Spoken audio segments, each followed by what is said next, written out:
ఆటోమేటిక్గా పొజిషన్స్ కూడా చేంజ్ అయ్యాయి. వాళ్ళు విపక్షంలోకి వచ్చారు, వీళ్ళు అధికారంలో ఉన్నారు. అప్పుడు మండలి వేదికగానే రచ్చ నడిచింది. ఇప్పుడు పెద్దల సభలోనే సవాళ్ల పర్వం హీటెక్కిస్తోంది. అసెంబ్లీలో చర్చలు, కూటమి సభ్యుల ప్రశ్నలు, మంత్రుల సమాధానాలు అంతా సాఫీగా నడిచిపోతోంది. మండలి మాత్రం అప్పుడు వైసీపీకి, ఇప్పుడు కూటమికి సవాల్గా మారింది. శాసన మండలిలో పైచేయి సాధించేందుకు కూటమి వేస్తున్న స్కెచ్లేంటి? పట్టు నిలుపుకునేందుకు వైసీపీ ఏం చేయబోతోంది?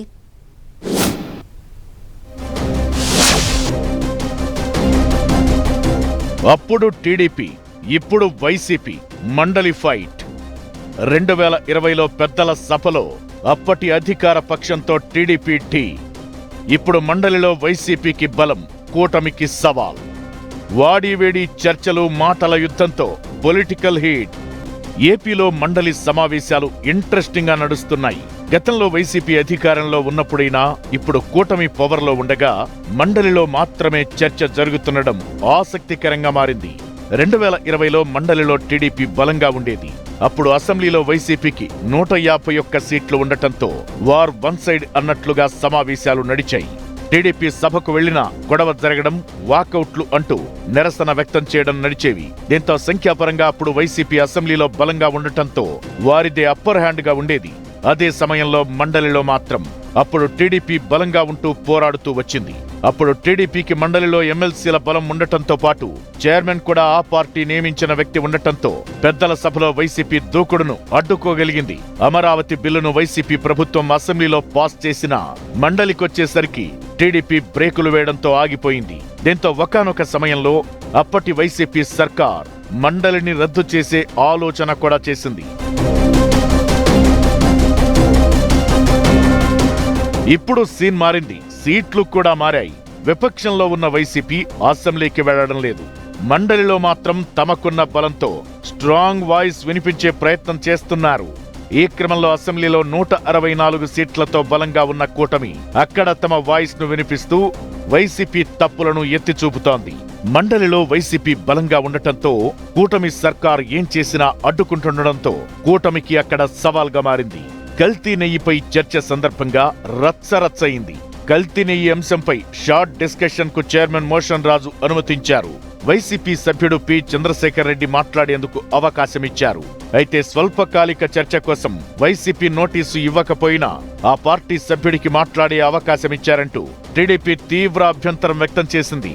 సేమ్ టైం దేవాదాయ శాఖ మంత్రి ఆనం రామనారాయణ రెడ్డి కల్తీ నెయ్యి అంశంపై ప్రకటన చేసేందుకు లేచి నిలబడ్డారు.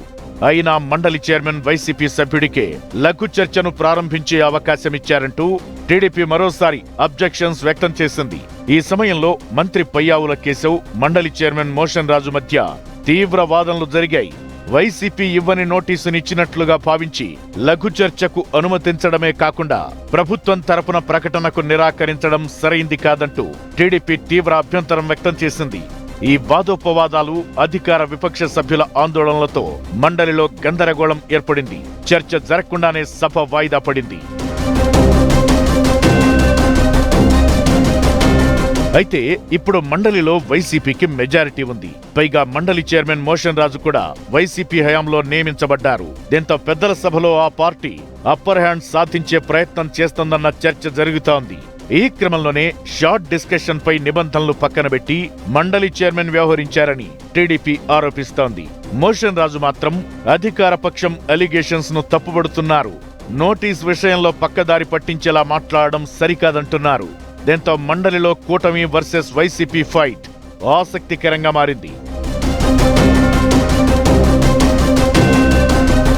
మరోవైపు మండలిలో అప్పర్ హ్యాండ్ సాధించేందుకు కూటమి ప్లాన్స్ చేస్తోంది.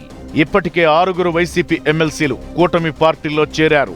ఇందులో 5 రాజీనామా చేయగా స్పీకర్ వారికి నోటీసులిచ్చి వివరణ తీసుకుంటున్నారు. ఈ 5 రాజీనామాలను మండలి చైర్మన్ ఆమోదిస్తే ఆ సీట్లు కూటమి ఖాతాలోకి వెళ్లనున్నాయి. అప్పుడు మండలిలో కూటమి బలం పెరగనుంది. తరువాత మరికొంతమంది వైసీపీ ఎమ్మెల్సీలు కూడా ఫ్యాన్ స్విచ్ ఆఫ్ చేసి కూటమి గూటికి చేరేందుకు రెడీగా ఉన్నారన్న గుసగుసలు వినిపిస్తున్నాయి. సేమ్ టైం కొందరు ఎమ్మెల్సీల పదవీ కాలం కూడా ముగియనుంది. ఈ సీట్లు కూడా కూటమినే కైవసం చేసుకోనుంది. ఏదైనా మండలిలో జరుగుతున్న ఫైట్ పొలిటికల్ హాట్ టాపిక్ గా పబ్లిక్ అటెన్షన్ ను గ్రాప్ చేసేలా ఉందనడంలో డౌటే లేదు.